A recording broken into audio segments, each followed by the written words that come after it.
Malnutrition. It can be a scary word and sometimes a word associated with stigma.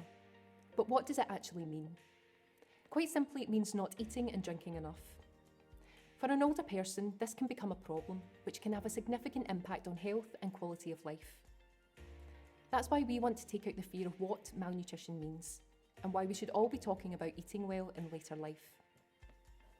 It's estimated that 1 in 10 older people living in the UK are either at risk or suffering from malnutrition. This equates to over 100,000 people living in Scotland. That's enough people to fill Hampden Stadium twice over. It's thought that 93% of these people are living in their own homes. Malnutrition can cause long-term health problems for otherwise healthy and independent older people. Not eating and drinking enough can both be a cause and a consequence of ill health.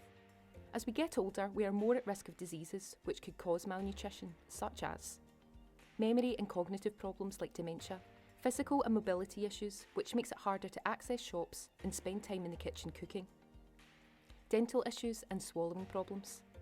Loneliness and social isolation can have a negative effect on our moods, which can then influence our appetites and how we feel about food. Those that are malnourished are twice as likely to visit their GP, 3 times as likely to be admitted to hospital, and once in hospital, they will on average stay there longer.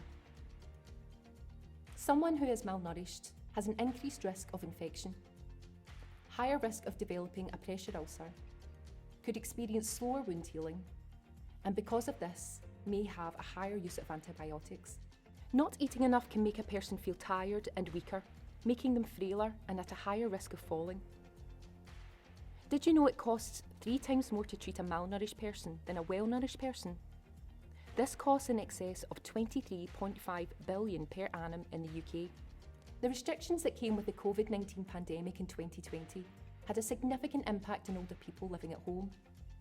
Suddenly, vulnerable adults were left alone with limited access to food shopping and their usual activities, such as coffee mornings, lunch clubs and daycare facilities.